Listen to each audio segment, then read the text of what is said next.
Main pumping.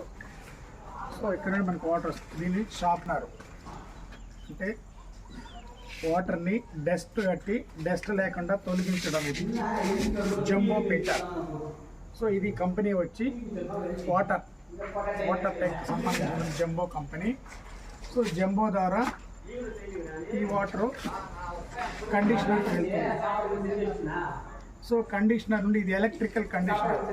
So electrical కండిషనర్కు దీనికి ఆటోమేటిక్గా magnet ఒక షార్ట్ ఉంటుంది. డీసీ నుండి ఏసీ కనెక్ట్ చేయడానికి ఒక షార్ట్ ఉంటుంది. సో ఇది ఎలక్ట్రికల్తో ఉన్నటువంటి ప్రోడక్ట్. సో దీనివల్ల మనకు వచ్చే బెనిఫిట్ ఏమంటే సాల్ట్ నివారణ. అంటే వాటర్లో ఉన్న సాల్ట్ని ఆర్ట్ నుండి స్మూత్నెస్ అంటే వీలైన కాడి 40% సాల్ట్ని తొలగించడం దీని యొక్క ముఖ్య ఉద్దేశం.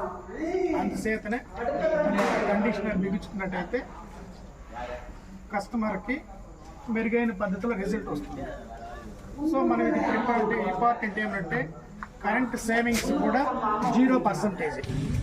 మనకు ముఖ్యంగా తెలుసుకోవాల్సింది ఏంటంటే ఇందులో డస్ట్ వచ్చినట్టయితే ఇక్కడ మీటర్ ఉంది. ఈ మీటర్లో మనకు 0 నుండి ఇటువైపు లాస్ట్కి వస్తుంది.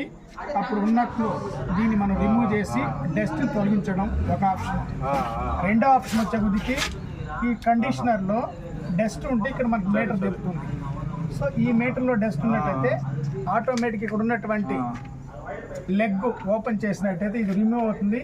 దీంట్లో ఉన్న సాల్ట్ని తీసి పక్కకు తీసేసి ఆటోమేటిక్ దీన్ని బిగించినట్టయితే ఇది మళ్ళీ యథావిధంగా పనిచేస్తూ వాటర్ వెళ్తుంది. ఇంకా ముఖ్యంగా మనం ఇంకో విషయం తెలుసుకోవాలి. ఇక్కడ ఇది ఎప్పుడైనా అన్ఎక్స్పెక్టెడ్గా ప్రాబ్లం వచ్చినట్టయితే ఇక్కడ అమర్చినటువంటి గేట్ వాల్ 1, 2, 3 ఉన్నాయి. సో ఈ గేట్ వాల్ని మనం ఇప్పుడు ట్యాంక్కి మెయిన్ మనం షార్ప్నర్ పని చేయాలంటే దీన్ని ఆన్ చేసుకోవాలి. దీని ఆఫ్లో ఆన్ చేయాలి. దీన్ని అడ్డంగా తిప్పుకోవాలి. అప్పుడు ఆటోమేటిక్గా మనకు షార్ప్నర్ ద్వారా వాటర్ కండిషనర్. సో ఏదైనా ప్రాబ్లం వచ్చిన తర్వాత బంద్ చేసుకోవాలి.